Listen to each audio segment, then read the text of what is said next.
We'll take questions after the wrap up if there are any. So just to summarize what we went through today, student information data is updated on an ongoing basis. So if you're new, CalPADS is not seasonal, it's not annual, it's something that's expected and you will see a need for to be submitted quite frequently. All the data is again reflective of census day. Regardless of when it's submitted, it's going to be looking back or looking forward to 10/6 in this case of today. The student enrollment file is used to determine enrollment counts, but also it establishes ownership. So you must post, not just submit your SENR files in order to submit your subsequent files. Student demographic file or the student information file helps determine student subgroups and students eligible for FRPM data. And also you need to submit the student information so that your students can show up on your LPAC list if they're a TBD student. You can't just enroll them and submit the CELA status. You also have to submit their demographic record. Students with disability data is submitted from your special education data system via API. Certification errors and reports will not reflect accurately or ODS changes until a new revision has captured those changes. Early communication or constant communication, since it's not early anymore, between all players in the data ecosystem is required. So again, you have your CIS, your SEDS, your SELPA, and other stakeholders that are all interested or have a role with your data being submitted prior to approval. Fall-1 certification is a two-step approval process. Again, this involves coordination with the SELPA, and both approvals are required for certification by the fall deadline. And so some of you, it's old hat, right? But we do get questions. I had a charter school tell me that they didn't have a SELPA. They had no special education students. They didn't have a SELPA. Come to find out, they did have a SELPA. Although they didn't have special education students and no data was expected, you need the SELPA to confirm that. So that's something you want to keep in mind. If you are expecting not to have a relationship with your SELPA, you need to know who your SELPA is. And it tells you on your certification status screen who your SELPA is. And if you ever need to contact the SELPA, you don't have a relationship with them, SELPA contacts are listed on the CSIS contacts. So here we have a slide, and it's just to help you plan, right? It's a suggested milestone. Ongoing from now until Census Day is your local data collection. Since everything is reflective of Census Day, any student that enrolls on up until October 6th, their information is going to be included in CalPADS. So, you know, as a business function, you're always updating your student information system or your special education system. So this is easy. You're already doing that. The second step from now until the end of October 10/22 is the submitting of that data to CalPADS. And again, this is ongoing and iterative, right? You don't wait until 10/6 to submit that information. In the terms of LPAC students that are going to be identified from TBD to EL or IFEP, it's a 48-hour window, right? And so you want to make sure that you're submitting these records on a timely basis, and you're in competition for CalPADS economic resources every day, right? And so we have seen the file submission frequency slow down performance. And so you want to not wait for your entire enrollment to be uploaded and identified as TBD. You want to be doing that now. And then if you get 5 more students enroll, you do it again, Friday or whatever. You don't want to wait. So there was a question earlier, should I wait? Definitely not. You should be posting your SENR.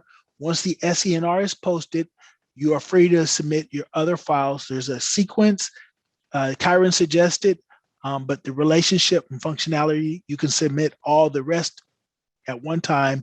The enrollment must be posted. And then at the end of October, you'll be in good standing and well on your way for early approval if you have the ability to resolve certification errors and anomalies. So to submit your files, to reconcile your errors that you get when you make those submission, to submit a new version of that same record type or that same file type until you have 100% pass records, you know your data is clean. Then when you've done that for all 6 file types for Fall-1, you're ready to look at the certification screen. And you start with resolving fatal certification errors and verifying the data for any warnings. Warnings are indications of data that might be incorrect, but not always. That's why it's not fatal. So you want to look at the warnings. After you, in the process of doing that, you'll be alerted to your anomalies. You have to get your anomalies under the 2% threshold. So start with mids, because if you own the Focus ID, you can resolve the mid with no communication with anyone else. Then go to CCEs, because you may have to ask someone to exit a student or to verify their enrollment because you have concurrent enrollment anomaly, meaning 2 students or a single student is enrolled at 2 districts, right? Once you have resolved your errors and anomalies, you can review the reports. And when we say you can review, you mean your LEA. You want to be able to provide those reports to your data stewards, site leaders, and administrators for approval. And if you are doing that by the beginning of November to mid-November, between the 8th and the 12th, you're in great position, right? You want them to have those reports in hand. And, you know, depending on your process, depending on what you've decided is best for your LEA, perhaps you're printing out a hard copy and they're signing them. Perhaps you have a digital copy and they're signing them electronically. Just keep in mind that the student list reports feature key student data, so you don't want to be emailing those.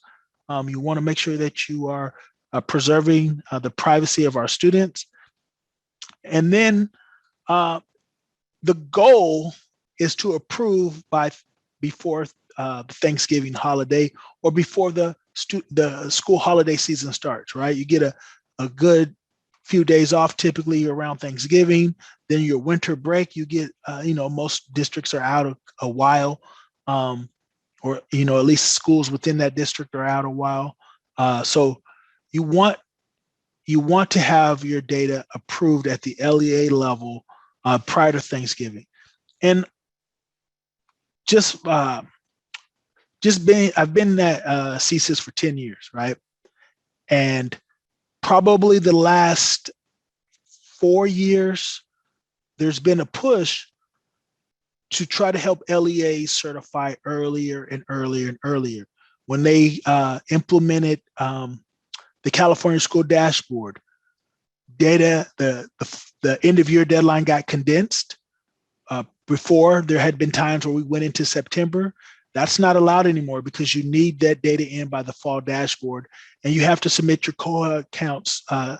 That's required by the federal government, the 4-year cohort counts, right? And so at the end of August, that's it. And so Fall-1 is going that way as well. And the deadline could have very well have been pushed up until December, meaning the final deadline. But we were anticipating system changes, right? So just as a matter of practice and planning, this is a stable year. If you've been doing this for several years, try to target LEA approval before Thanksgiving because we are trending that direction, right? And so the improvements that they're planning to make to CalPads is in support of this, right? And so just understand that, it's plenty of time and you're going to get plenty of support. So just try to target those dates. Ultimately, you only need to approve your data by the 17th. That is the hard deadline. It's important to approve your data by the 17th of December because you need your P1 estimates, right? You want to forecast your LCFF funding.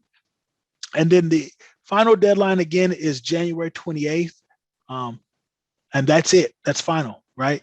You don't want to have to be trying to identify students that should have been eligible for LCFF funding afterwards, right? It's finito. It's over and done with. And so going forward, this guy's supposed to be pedaling. There we go. So we take a little bit of time because our last training, Martha didn't get to see the guy ride. But I just want to remind you all, there's a link in the chat. I think Kyron will provide it to everybody here shortly. The CalPADS information meeting on October 19th, you can register for it now. It'll be about an hour and 30 minutes. You're going to have CalPADS leadership kind of talk, they recap the most recent submissions. So they'll start by covering what we've learned and accomplished for end of year. And then they go on to forecast what's upcoming, right? And so it's a great meeting to go to. If you're in a data leadership position or data coordinator position, you definitely want to make sure you attend the SIM. You're going to have Martha and Angela talk from CSIS. Typically, you get Brandy and Paula.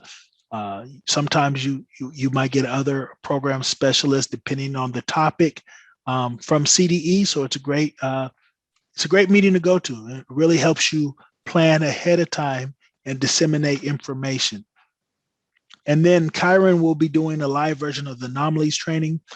If you're new, please attend. You can watch the video on YouTube and then attend with questions. And I like to see Kyron hot on the spot. It's always entertaining for me. We talked about the various resources, but this is just a recap. Again, support is always available, right? We really aim to build local capacity. We really want to help you all.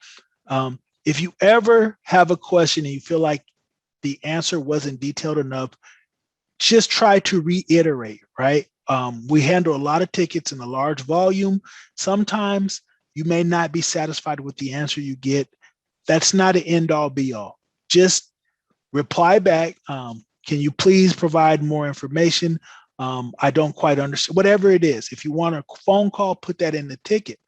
Now, as terms of this slide goes, at the very top is the best way to communicate with us.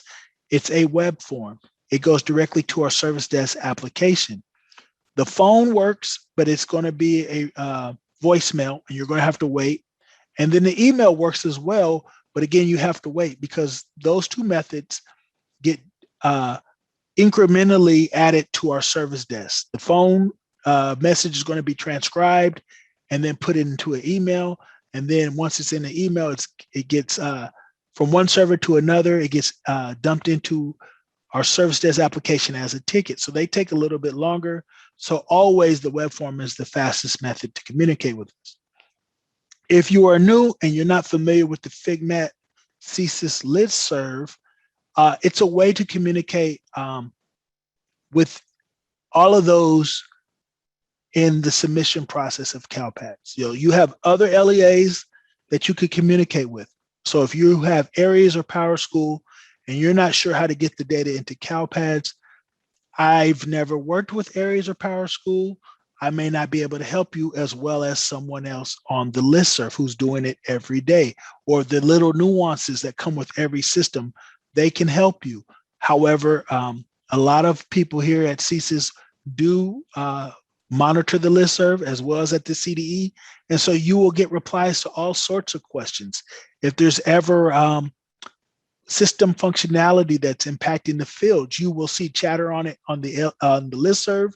And then when we identify what's wrong, a lot of times before a flash communication goes out, someone might respond in the listserv from CSIS or the CDE. So it's a great tool for communication and to help the learning process if you're new. There's also a CalPADS listserv you should subscribe to. So if you would, Marshall or Kyron, please complete a survey, right? This is our largest training of the cycle. This webinar is aimed at catching every one of you who don't have access to Bridge. So whether if you're new, you don't have Bridge access, if you work outside of the student information system, maybe you work with the SEDS or you're a SELPA, please submit the survey. Tell us what we did good. Tell us what we didn't do well. Tell us what information is missing. Tell us what questions and what we need to add for the next year. Any suggestions you can make, any compliments, any criticisms. We just use the survey to develop the training, right? We try to meet the needs of the users in the field, but also it's a tool the survey responses kind of let us know if training was engaging. I know we've been talking long. I don't want to bore you to death. I hope that we talk in a manner that you receive the information and don't just hear Nate talking. So we're going to answer any remaining questions here shortly, but we always want to thank you for your hard work and thank you for your participation in today's training. Looks like, oh, no. Looks like Martha has joined the party. I'm just a bystander here. The red dress, though.